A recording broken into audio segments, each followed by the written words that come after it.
当叶晨与李亚林一同回到北欧的时候，林婉儿已经与女皇海伦娜打得一片火热了。北欧的季节到了深冬，白天也就只剩下一顿饭的功夫，举国上下都进入到了一种半冬眠的状态。皇室自然也是一样，每年的深冬季节，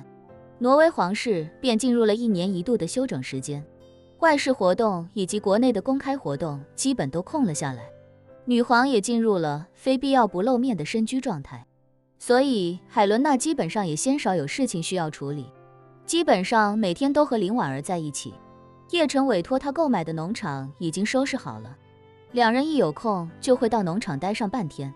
除了在农场招猫逗狗之外，也会照顾一下农场的动物。几天的接触下来，海伦娜对林婉儿愈发好奇。她发现林婉儿虽然看着非常年轻少女，但做事非常沉稳，而且很多事情都能做到无师自通，聪慧至极。她有时也十分不理解，为什么一个17、18岁的小姑娘会掌握这么多冷门的技能，甚至连喂牛喂马这种事情都能做得让专业的农夫惊叹不已。林婉儿对此却都归咎于天赋，总有一些人天生就适合做某些事情，而她最适合照顾动物和花花草草。叶晨和李亚林到了皇宫之后，才从皇室的大管家苏珊那里得知，女皇与林婉儿一起去农场放松了。叶晨本想让他们好好玩，不必着急将自己回来的消息告诉两人，但苏珊还是悄悄告知了海伦娜。于是他与林婉儿便迫不及待地赶回了皇宫。叶晨一走数日，两人对他都甚是想念，知道他回来，自然也都盼着赶回去跟他见面。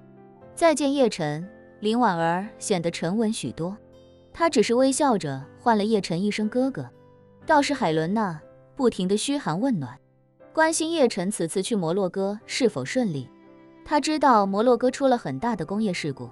知道肯定是叶晨所为，心里也格外关心。叶晨便对两人说道，这次去摩洛哥整体还是很顺利的，收获也非常多。右军都督府的人大部分都已经被我掌握，以后他们有任何动向，我都会第一时间得知。说着，叶晨又对海伦娜说道，海伦娜，你近期抓紧时间升级一下皇宫以及周围方圆几公里内的监控系统，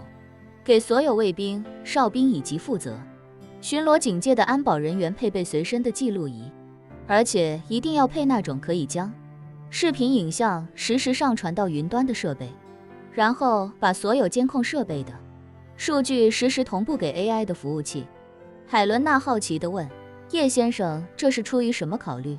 叶晨道，根据破青会的版图划分，整个欧洲除了俄国都归右军都督府负责，北欧自然也不例外。如果破青会将来派人来北欧，也一定是右军都督府的人。 AI 掌握了大量右军都督府的成员面部特征，只要发现他们出现，就能够立刻预警。海伦娜点头道，我明白了，叶先生放心，我明天就安排下去，对安保体系进行一次升级换代。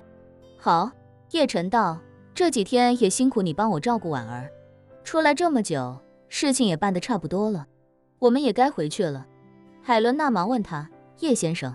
您刚从摩洛哥回来，不休息几天再走？不了，叶晨微笑道，金陵还有很多事情，就不再多耽搁了，我打算明天一早就出发。海伦娜很有分寸感，见叶晨这么说，心中虽然失落，但还是开口道，既然叶先生已经决定，那海伦娜就不多挽留了，明日我去机场送您和林小姐。一旁的林婉儿忽然笑了笑，问道，海伦娜姐姐，北欧的冬天太漫长，待久了也会乏味，不如跟我们一起去华夏度度假。你们北欧皇室以前到了冬歇的时间，应该也是会到南欧或者赤道国家度假的吧？海伦娜没想到林婉儿竟会邀请自己去华夏，一下子有些局促地说道，我们去南欧或者赤道国家度假，主要是因为在那边有产业，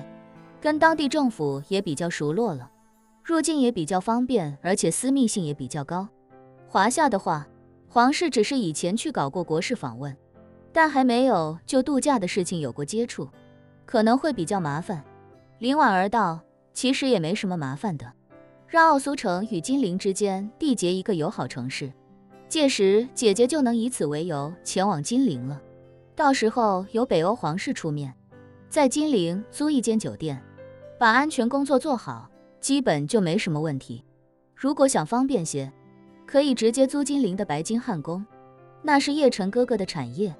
另外还可以跟金陵相关部门打个招呼，就说不想太过高调，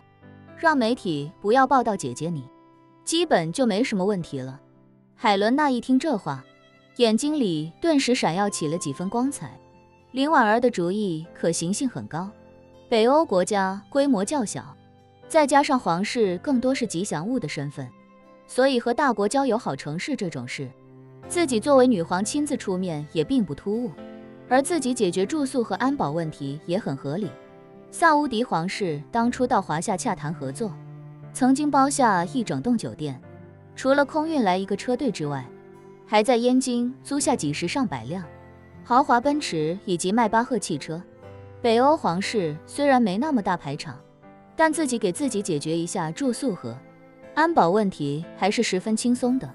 于是他便看向叶晨，问他：叶先生，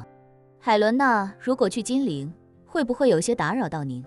叶晨搞不懂林婉儿为什么突发奇想邀请海伦娜去金陵，但既然他都这么说了，自己肯定不能表现出为难，毕竟自己和林婉儿这次过来，海伦娜帮了不少忙。于是他便笑道：不会，你任何时候想来金陵，我们都举双手欢迎。海伦娜心动不已，连忙道：那我回头就跟苏珊还有首相、市长沟通一下，把这件事推进。与海伦娜一起吃过晚饭，叶晨便回房间收拾自己的随身行李。收拾到一半时，便听门外传来林婉儿的声音：叶晨哥哥，现在方便跟你说点事吗？方便，叶晨随口应了一声。林婉儿推门进来，又小心地将门关上，走到叶晨跟前，一脸期待的小声问道：公子这次去摩洛哥一切都还顺利吧？顺利。叶晨将大概的过程跟林婉儿介绍了一番。林婉儿听完不由笑道：公子真是好手段，一颗重塑丹就让吴飞燕乱了方寸。这件事之后，他的心态一定会发生巨大变化，心态出了问题就会影响他的判断力，这对我们是好事。言罢，他问叶晨：对了，公子这些天有没有继续运转那套手印积攒灵气？叶晨点头道：只要是空下来的时间，我一刻都没停过。林婉儿期待不已地问：那公子有没有试过为那戒指注入更多灵气？叶晨道：还没有，我担心那戒指太霸道，直接把我所有灵气吸个一干二净，打算回到金陵之后再试，万一灵气被抽空，还可以服药补上。我身上能够补充灵气的丹药，都已经用来为那些死士和萧齐卫解毒了。林婉儿连连点头，看着叶晨问他：公子回到金陵之后，若是打算试一试，不知可否让奴家在一旁观摩？奴家对那戒指究竟还有什么功效十分好奇。叶晨笑道：当然要试一试，如果林小姐感兴趣，那我们明天深夜在金陵落地之后，可以先去香榭丽的半山别墅，咱们一起看看这戒指究竟会不会有什么特殊之处。